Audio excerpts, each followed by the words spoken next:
Hi, my name is Mike. I'm a careers consultant at Leeds Beckett, and today I'm going to talk you through how to effectively perform at graduate interviews as part of our Get Hired series.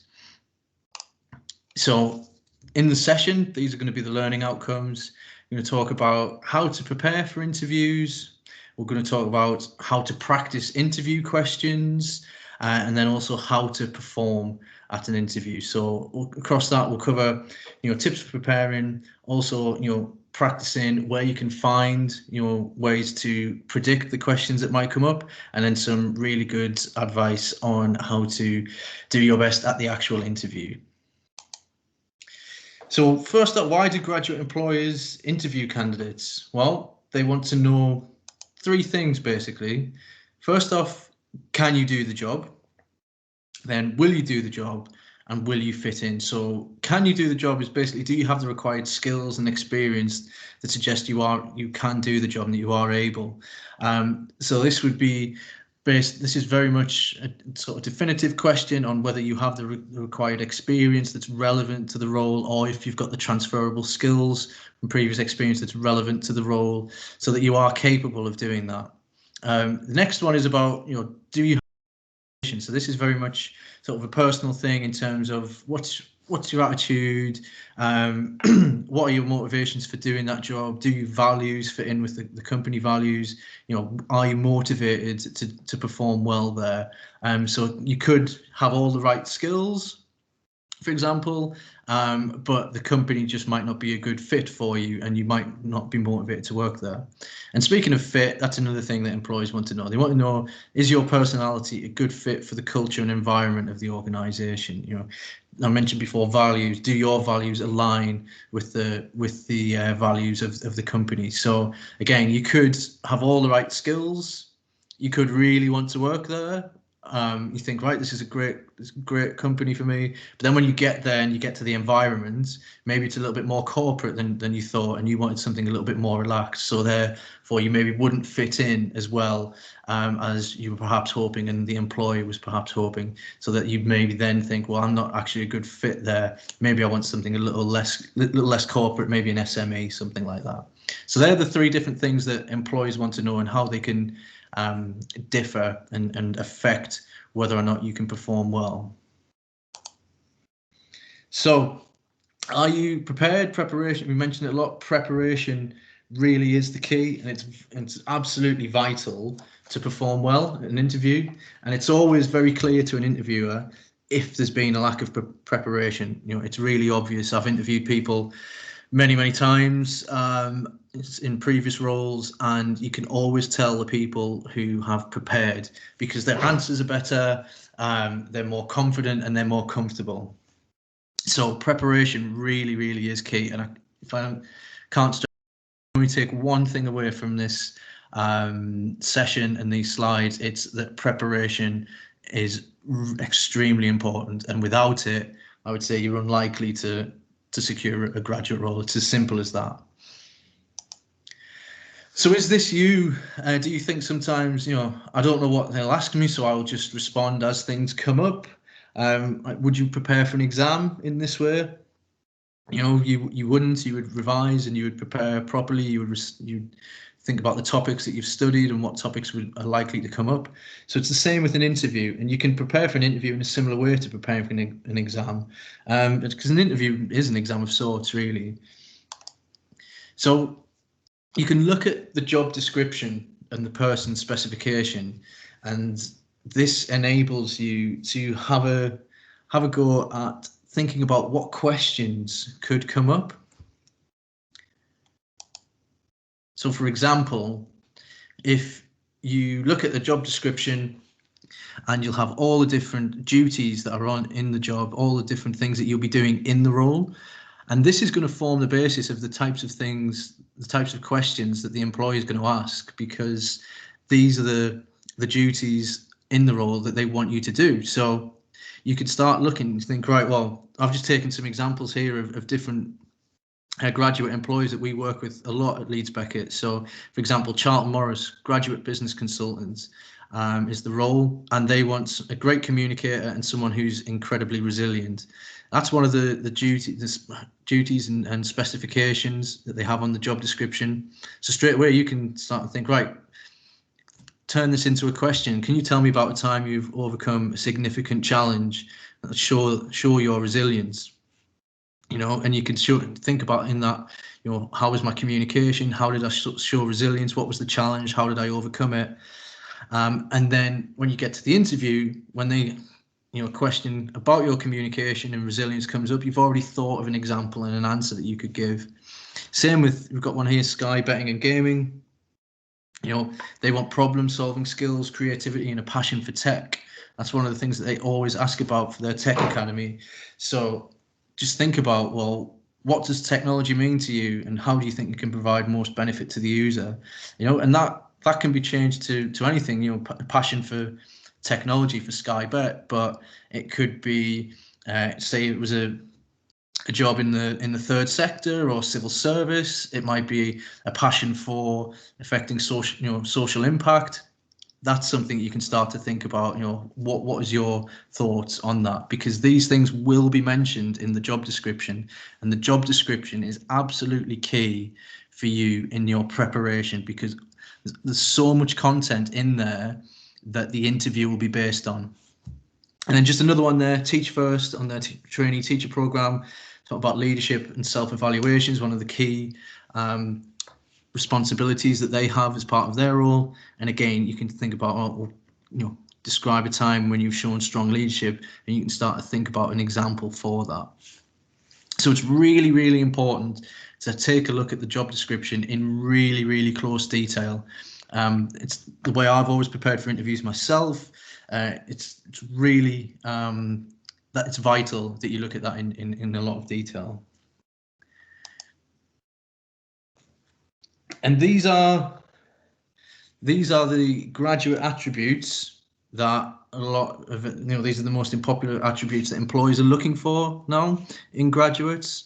So things like complex problem solving, critical thinking, creativity, people management, coordinating others, emotional intelligence, judgment, self-evaluation, negotiation, and cognitive flexibility. And the good news is that you will have examples of all of these through your time studying at Leeds Beckett. So it's just a case of working out how you can use what you've done during your studies and work and other experience up to this point to show that you have these different, can demonstrate these different graduate attributes. So in terms of, drawing on experience, so you've already thought about, the examples that you've got from the job description, but also think as well when you're preparing for the interview, what does the job involve? What attributes, skills, and experience do you have? And this is where your transferable skills come in. So you can use real examples as your evidence from all these different areas. So you can talk about obviously your degree.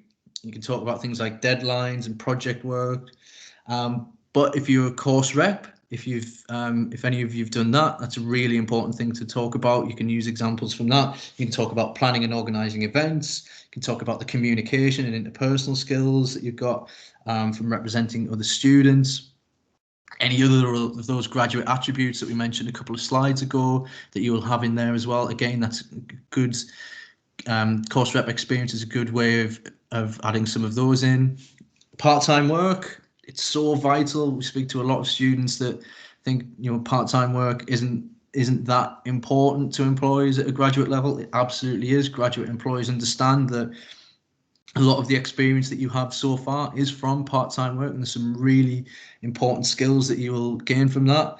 Could be things like customer service and teamwork, but also communication, working well under pressure, problem solving, creativity from some of from that slide that we mentioned before. So please do value it. Part-time work, there's a lot that you can talk about from there. Same with other previous, if you've done work experience, even if it's just for a couple of weeks, there definitely will be something that you've learned from, especially thinking of in the legal sector. A lot of students go on go on placement, vacation schemes, things like that. Loads of really valuable things that you can talk about there in an interview. Same with volunteering. You know, I think that students don't always value voluntary work that they've done. They think if it's not paid experience, then an employer won't be interested in it. It couldn't be further from the truth. They're really interested in volunteering because that shows that you've got, you know, your commitment, dedication, and, you know, it shows something about your personality as well. So it's really important to talk about that. And again, there's some really important skills and attributes that you have gained from that volunteering. So think about what they are and how you can use those in an interview. Other things as well, abroad. If you have done that in previous years, that shows that you can adapt to a challenging environment, shows that you're comfortable, you know, you're able to take yourself out of your comfort zone. So that's really important as well. And, you know, SU, student union involvement, if you've done anything there. And then if you are involved in any of our extracurricular projects that we run through Beckett Careers, we've got things like Women in Leadership, Digital Leap, and Code First Girls, all things where you'll learn further skills and, you know, network and meet employers. And, you know, there's practical sessions in there, so there's lots of things that you can learn there as well. So mentioned a lot. Practice makes perfect, makes permanent in this case. And as I mentioned before, it's always clear to an interviewer who's prepared and who hasn't. So it really is important. And other things that you can do beforehand in terms of practicing and preparing is think about commercial awareness. You know, it's not enough just to research a company just by reading the homepage. Think of other places where you can gain information on the company. So things like news stories, look at reviews on Glassdoor, look at their social media, because you get a lot more insight into the company values, what they do, as opposed to just the kind of corporate stuff on the homepage of the website, and having that commercial awareness of where that company sits, who their competitors are, what are they working on at the moment. That's really important. And also, if you can, network prior to the interview. You know, attend events where you know the employer will be. For example, you know, our graduate and placements fair, which happens every October. There's other employer events that go on throughout the semester and, you know, throughout the academic year. So if you see this employer that you're interested in applying to, you know that they're going to be on campus, attend that event, introduce yourself, and use LinkedIn as well. If you know someone, if you know that employer, you want to work for them, you know you've got an interview coming with them, you know, it might be a nice idea to connect with them on LinkedIn. If you know who the name of the interviewer, it just might make you feel it's like a sort of soft introduction beforehand. You know, and it puts you in a good light as well, and you can learn a little bit about your interviewer as well. Helps with the conversations at the beginning. So some more advice there. Just so many ways to practice and prepare. So, like I said, that's the preparation really is key. It's the absolute key to securing a graduate role. So I was going to talk now about the different types of interview questions that you could face in an interview. So we've got strengths-based, values-based, competency-based, and motivation-based. And most graduate interviews now will take on, you know, at least one, or sometimes, you know, quite often a mix of these different interviewing styles. Strengths-based and motivation-based are quite similar, but there's definitely some research to do on those. But like I say, most interviewers now will use a range of these different styles. So what are they? Let's cover strengths-based first. So these are used to explore your key strengths and motivations and your potential. They're trying to find out what would motivate or satisfy you in the job. So if we think back to the earlier slides, this type of question is likely to be determining if you will do the job. And some examples here. So things like, you know, what comes easily to you. So they're trying to find out sort of what you are naturally good at, what you have a natural aptitude for. Similar with the second question, what did you find easiest to learn at university? Again, and what subjects do you most enjoy studying? What gives you energy? What things do you really get excited about and really sort of throw yourself into? And describe a successful day for you. That comes up a lot. Another one that I've seen come up is, what's the last thing that you on your to-do list that you do every day? Like, what do you put to the bottom? So it's giving them an idea of like how you prioritize, what things you enjoy doing, because we all leave the things that we want to do least, we leave them to the bottom of the list, don't we? So they're trying to work out what strengths you have.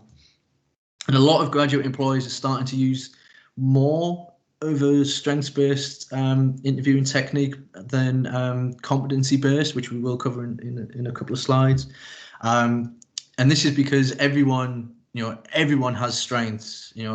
Not every student has a wealth of experience to draw on, although we did give some examples previously. But everyone has strengths, and that's why graduate employees are thinking, right, how can we see what students' strengths are? So what are some examples of them then? So how do you prepare? So how first off, you need to identify your own strengths and consider what strengths the organization is looking for. Again, you can find that in the job description. And you can think about how you would answer strengths-based questions. What tasks and activities do you find really enjoyable and energizing? What tasks do you find where the time really drags and you feel de-energized? So when you're identifying your strengths, this is something that you can do as a little sort of quick technique that you can use. You can sort of just think about what you did last week that you loved doing and what made you feel really full of energy. And what is it about you that makes you love doing those things? And then you can list all the strengths from that activities you wrote down. Which one gives you the biggest buzz? So if we made that into a bit more detail on that, an example. So you could say that it's last week, maybe it was working in a group to deliver a charity fundraising project.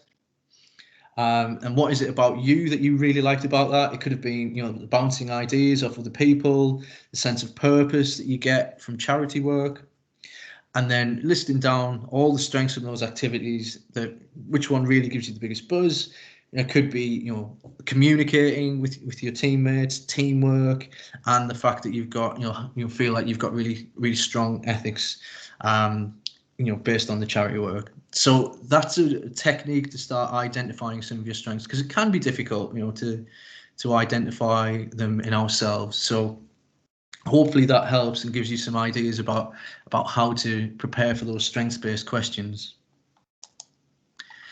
So values-based questions, similar in a lot of ways, but often graduate employers will want their applicants to demonstrate their core values, beliefs, and behaviours that align with the organisation. So they'll ask you about your skills, but this is much more about who you are. So again, thinking back to earlier, these types of questions are designed to see if you will be the right fit. Will you fit into the organisation and the environment? And we've got some examples here. 1 year from now, if you're part of the team here at wherever, how will you judge if your time here has been a success? So they're trying to see here, probably what your drive and ambition is like, but also, what makes it a success? What are your values based on? And what do you feel has been the biggest influence on who you are today? Again, whether this is parents, teachers, previous employer, mentor, again, and what it is about them. Again, they'll get an idea of what your values are based on that. And tell me about your most significant accomplishments, something that you're most proud of. That one comes up a lot, really. And there's no specific right or wrong answers often in these questions. Employers, especially on if we look at the first one for an example here, employers will be looking for candidates that are focusing on growth and learning new things within the business, as opposed to individual accomplishments. Sorry. And if we look at the second one, what do you feel has been the biggest influence on who you are today? And this wants you to focus on factors outside of work experience, so they can get an idea of, what you're influenced and inspired by. And sort of similarly with the third one as well, this is an opportunity for you to show your personality in your approach to an achievement. Could give examples of things. It could show that you've shown resilience or determination. And lots of graduate employers are, some examples of graduate employers that are using these, especially in places like the civil service. So Leeds City Council have a lot of values-based questions. West Yorkshire Police have values-based questions. And I would say the way to prepare for them is just research the company's values and see if they align with your own. So on most company websites, you'll find a page about their sort of values or mission statement, what they want to achieve. So that's the place to start to think, well, does what they their values that they hold dear, is that the same as me? And that's the way to kind of prepare. Because if you like the idea of the job description, you like the idea of the job, but then you look at the values and think, well, actually, that's maybe, I'm not sure if I would fit in there. So that's the way to prepare for them, and they want to see how you respond to them, sort of, when asked them in the interview. You can't sort of fake them, if that makes sense. They've got to be really true to yourself, really. So moving on to competency-based questions. Hopefully we've already sort of seen a couple of examples of these when I used them when I was talking about job descriptions, but it's giving an example of an occasion where you've shown a particular competency in the past. So how you dealt with a past situation gives an indication of your future performance. So an example here, give an example of an occasion when you've organised an event which went well. How did you do this and what was the result? So using for competency-based questions, hopefully you've all heard of the STAR technique, which is a really good way of structuring your answers for competency-based questions, and it helps you to put them into a really strong format, concise format, where you set the scene, you provide the information about what you did, and then you show a positive result at the end. So situation, this is where you were and what your role was. So again, like I say, setting the scene, and then the task. So what did you have to do? What was the task that you were given? And then in the action, this is the main part of your answer. And this is where you let the interviewer know exactly what you did to make an impact. And then you've got the final part, the result. We bring it to a conclusion by showing a positive outcome and some really tangible skills. So if we again set the scene here, situation and task. So if we think back to that earlier question about organising an event. So situation task, while working as a careers consultant at Leeds Beckett University, I was asked to meet the needs of students wanting to access career support related to job searching. I proposed to put on an evening job hunting workshop where I would take the lead in organising the event. So that's the intro, really. That's setting the scene. Situation is what my job role was and who I was working for, and then the task is I was asked to put on this event. So you've set the scene. And then in the action, this is where you can really sort of put a lot of the detail into your answer. So you talk about, I created the program, taking into account the needs of the participants, delegated tasks to other team members, evaluated the most effective advertising. I led an interview skills workshop at the event with the support of colleagues. So really putting a lot of detail. And you've noticed here that we started every bullet point here with I. It's really important. And what we find as a common mistake from a lot of students when preparing for interviews, they talk about we a lot. We did this. We were working as a team to do the presentation, and that's great. Yes, you were working as a team. It shows teamwork, but you've got to be really specific about what your role was within that team. So even if you are working as a team, there were certain specific tasks that you would have led on within that. So, if you're looking at this example here, you can talk about the delegation of the tasks to the other team members. You can talk about leading the team, talk about what your specific role was within that team, and then how the team, team pulled together, sorry, to get the task completed, but really talk about what you did, because otherwise, if you sort of talk about we did this, an employee has to then follow up with you to try and drill down into exactly what your role was. So it's really important to talk about your specific contribution in these examples. And then you've got the results. This is how you sort of conclude. So this is where you can take, you can let them know that you have a positive result. So, for example, in this example, you've got we had positive feedback from participants who gave examples of how the event had helped them. It was regarded as a success by colleagues and were asked by the manager to organise a similar event. So really try, make sure that result's positive.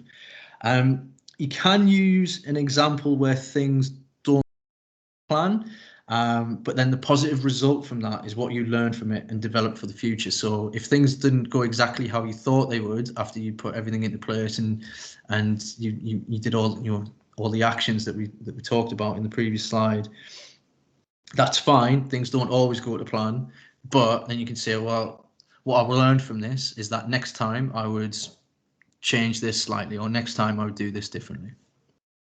Because that shows that you've got sort of self-awareness and personal development as well. So that's some examples of the different types of questions that can come up. But if we look now at researching the company, we've talked a little bit about this already, but you're going to be asked why you want to work there and what you know about the company.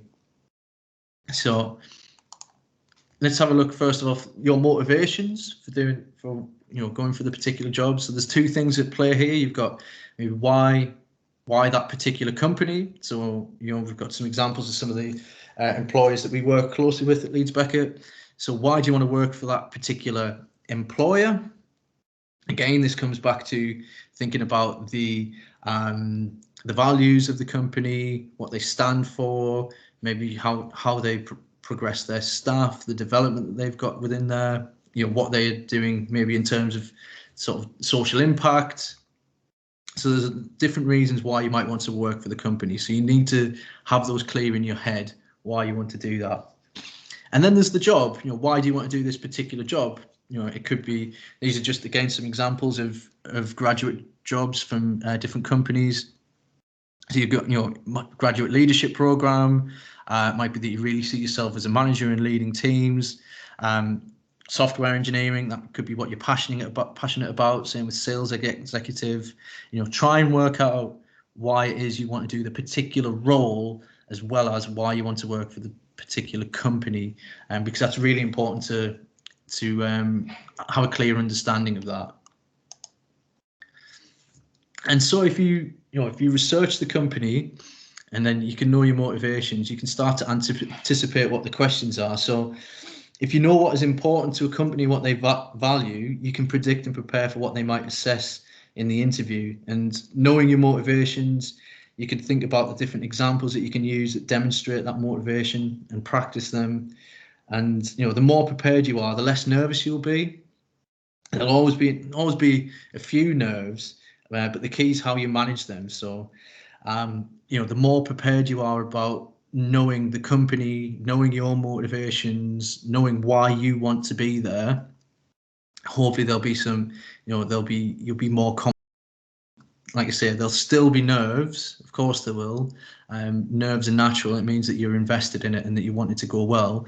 But the more you research the company and prepare the questions, the better you will feel, the more confident you'll feel. And what about when you actually get there then? So some things here about performing. These are really important, but smile. It's really important. Obviously keeping good open posture, maintaining eye contact. Listening carefully, active listening is really important. And pause or clarify to organize your thoughts. I think this is one of the things I always mention is, when I've been interviewing, it's much better as an interviewer for someone to pause, take a second and then deliver a really good answer, as opposed to just saying the first thing that comes into the head because they think that they've got to answer the question immediately. So take time, take a sip of water. That'll buy you a few seconds to get your thoughts clear. If you're not entirely sure of the answer, again, as an interviewer, it's much more preferable for someone that I'm interviewing to say, can you just repeat the question, or can you just clarify that, the last part of the question, and then they deliver a really good answer, as opposed to answering a question and then I've sometimes had to say, that's not quite what I asked. Do you want me to ask it again? So clarify. It's really important. And then, of course, you want to create a really knockout impression. So your appearance, the behavior that you display, and what you say, it all combines to create that really great impression.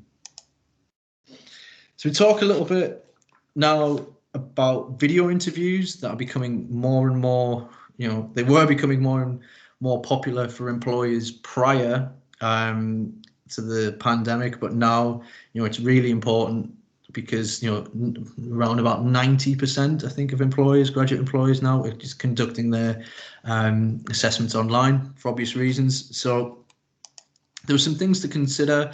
Again, be prepared. You should prepare in exactly the same way in terms of preparing your content, but definitely practice beforehand if you can, in terms of see how you are on camera, get comfortable with speaking into your camera on your webcam on your laptop or your computer.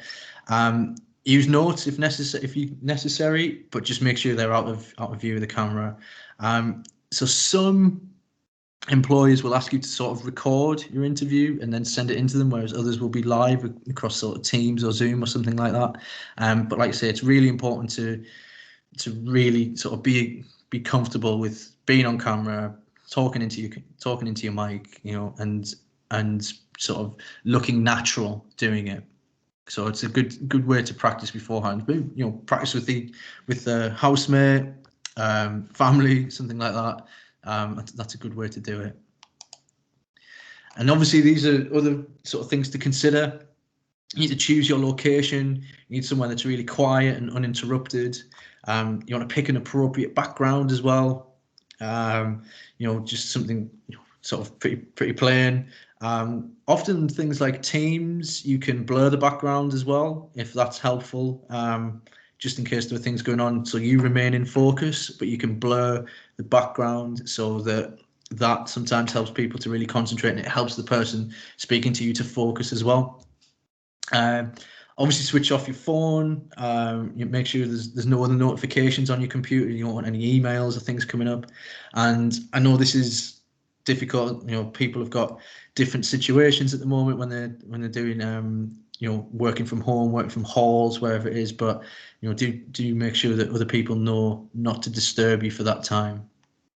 That being said, I do think that graduate employers have a level of understanding at the moment for students that are conducting interviews, because we've all had different challenges working from home, whether it's sort of children, pets, noise, bandwidth, whatever it is. People have had different challenges, so it's there is some understanding there, but it is, as much as possible, let other people know not to disturb you. But you can't always account for the postman coming in the middle or the door going. And dress for the job that you want. Make sure you wear what you would wear for a face-to-face interview. It's all about making a positive, professional impression. So it's really important to dress smart and to dress appropriately for the job that you want. Sort of, if it's a really corporate role in business and professional services, I would recommend sort of suit, shirt, tie. If it's maybe more in things like marketing, tech, it might not be quite as formal as that, but again, you should know what the sort of culture and environment is beforehand, because you've done by doing your research into the company. Some other quick things in terms of the interviewing online, doing video interviews. Check that you've got good lighting. Make sure that you've got the right computer software, and And yeah, make sure that everything's fully charged or plugged in. Sounds like an obvious one, but it is important to check that just beforehand. Just to mention, well, quite a lot of graduate employers are doing sort of test runs for students beforehand to make sure that they are comfortable with the format that they're using. But this isn't always the case, so it's good to make those checks yourself beforehand. And then there's just some resources that I wanted to draw your attention to. Our Get Hired Resource Centre, you can access that by going onto MyHub. There's loads of really good stuff on there, taking you through the entire graduate selection process, from applications to psychometric testing, more stuff on interviews, and then through to assessment centres. Over the summer, we ran a session, sort of week-long of careers events called Beyond Beckett. So that was aimed mainly at graduates that were people, level 6s graduating in 2020, but there's a lot of resources on there as well, on interviews and things like that. Also on MyHub, just a couple of other ones to mention that have been added recently. Something called Interview 360, an interview simulator, which allows you to work through, different questions. You can do mock interviews with yourself, get instant feedback. So that's a really good resource as well.